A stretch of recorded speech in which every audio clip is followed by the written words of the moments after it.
নমস্কার, আমি telecom care থেকে বিপ্রদীপ দাস বলছি।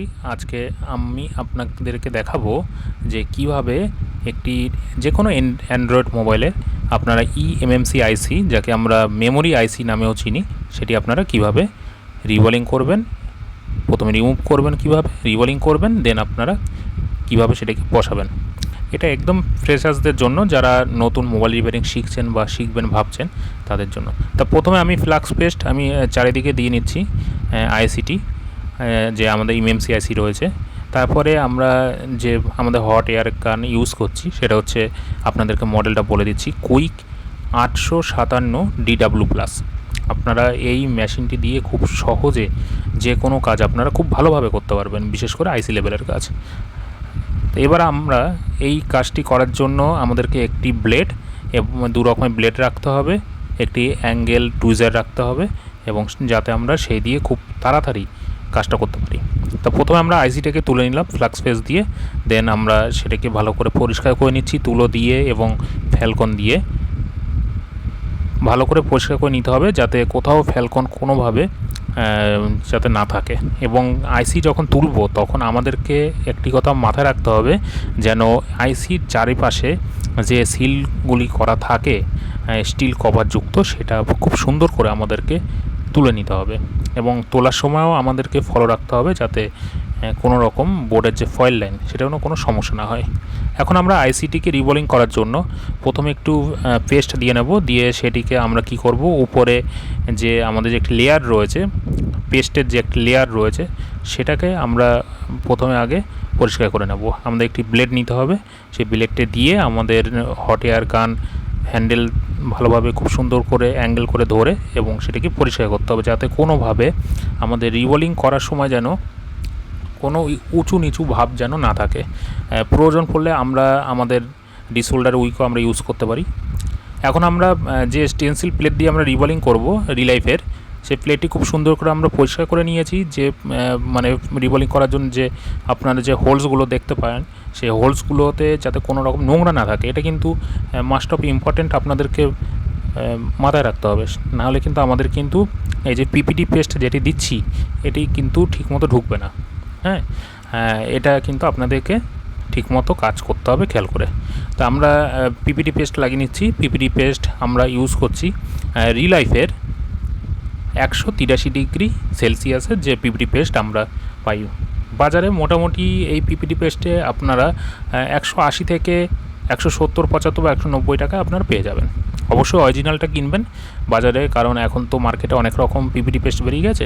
তাই এই রিবলিং করার জন্য আমাদের একটি অ্যাঙ্গেল টুইজার লাগবে। আমরা দেখুন খুব ভালোভাবে আমি কিভাবে অ্যাঙ্গেল টুইজারটি ধরে রেখেছি। এইভাবে আপনাদেরকে অ্যাঙ্গেল টুইজারটা খুব সুন্দর করে ধরতে হবে। অ্যাঙ্গেল টুইজার ছাড়া আমাদের রিবলিং করা খুব অসম্ভব, এবং অ্যাঙ্গেল টুইজার যেটা আমরা কিনবো সেটাও একটু খুব ভালো মানের হতে হবে। এবং রিবলিং করার সময় আমাদেরকে মোটামুটি হিট আপনাদের এসএমডি ব্লুয়ার যেরকম সেরকম মোটামুটি এক একজনের তো এসএমডি ব্লুয়ার এক এক রকম। তা আমাদের কুইক 857 DW+-এর জন্য আমরা মোটামুটি 280 থেকে 290 হিট রাখলেই যথেষ্ট, এবং এয়ার 0 করে রাখলেই খুব সুন্দর করে আমাদের রিবলিংটা হয়ে যাবে। তা রিবলিং হওয়ার পরে আমরা এটিকে তোলার জন্য ফ্যালকন আমরা ইউজ করব। চারিদিক থেকে আমরা ফ্যালকন উপর নিচে দিচ্ছি। দেওয়ার পরে আমাদের এই যে আইসিটা আমাদের বের করে নিলাম। দেখুন আইসির উপরে কত নোংরা পড়ে রয়েছে, সাদা সাদা সালফার। এখন আমরা যে ডবল হেড ব্রাশ রয়েছে সেটা দিয়ে খুব সুন্দর করে আমরা ওপর নিচ করে আমরা আস্তে আস্তে পরিষ্কার করে নিচ্ছি। কেন পরিষ্কার করছি না, দুটো বা তিনটে বলের মাঝখানে মিডিলে যদি কোনো হালকাও যদি কিছু পড়ে থাকে, কিছু বলতে এখানে রাঙের কথা বলা হচ্ছে, কোনো রাং শোল্ডার যদি পড়ে থাকে, সেক্ষেত্রে যখন আমরা এটিকে ফ্লাক্স পেস্ট দিয়ে বা বসানোর ক্ষেত্রে যখন আমরা হিট উপরে দেব, সেক্ষেত্রে কিন্তু দুটো বল একসাথ হয়ে যাওয়ার সম্ভাবনা থাকে। তা আমরা সেটি যাতে না ঘটে তার জন্য আমরা ভালো করে পরিষ্কার করে নিচ্ছি। আপনারা দেখতে পাচ্ছেন আমরা ব্লেড দিয়ে, এবং পুরো কাজটা কিন্তু হচ্ছে মাইক্রোস্কোপের নিচে রেখে, কোনোটাই খালি চোখে হচ্ছে না। উপরে মাইক্রোস্কোপ রয়েছে, যেটা আপনাদেরকে আমি দেখাতে পারিনি ভিডিও করার জন্য, কিন্তু উপরে মাইক্রোস্কোপে আমরা চোখ রেখে এই কাজটি করছি। নিচে ব্লেড দিয়ে প্রত্যেকটা point by point, line by line ধরে ধরে আমরা কিন্তু সেই জায়গাগুলোকে ক্লিন করছি।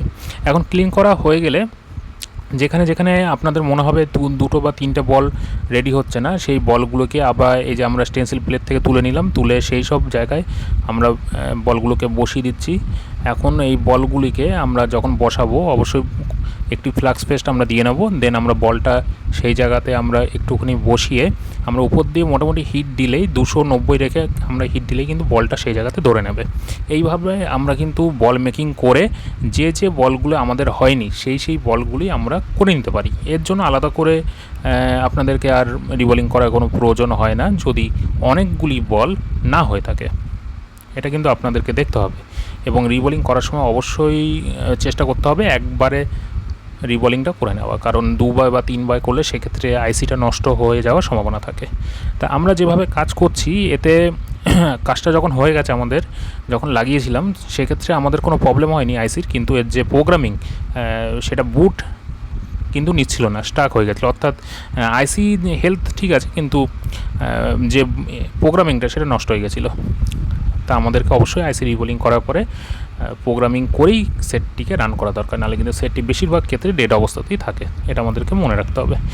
আর আপনারা যখন এরকম কাজ করবেন এমএমসির কাজ, অবশ্যই আমরা তো যেহেতু সিপিউর উপরে কোনো রকম প্রোটেকশন দিইনি, কিন্তু আপনারা অবশ্যই সিপিউর উপর প্রোটেকশন দেবেন। কারণ আমরা দিইনি কেন, কারণ আমরা কাজটি একটি ডেড বোর্ডের উপরেই করছিলাম।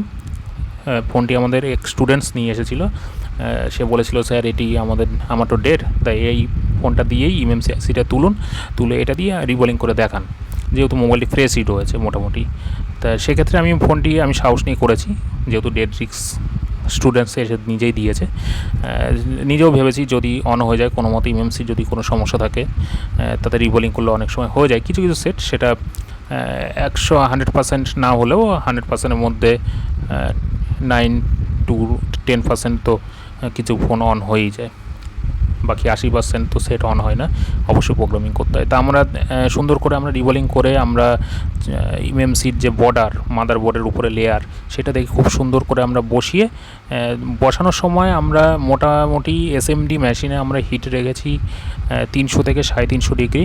প্রথমে মিডিলে আমরা হিট দিয়ে দেন চারিদিকে সেটাকে মুভিং করে আমরা ঘুরিয়ে সুন্দর করে বসানো হয়ে গেছে, আপনারা দেখতে পাচ্ছেন।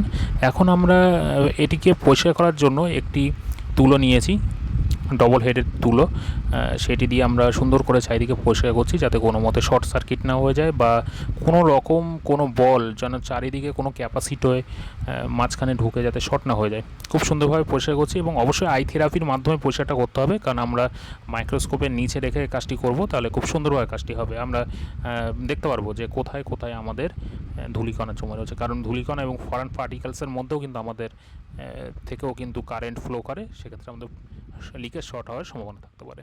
আমরা সুন্দর করে এটিকে পরিষ্কার করে দেন আমরা এটিকে করে নেব।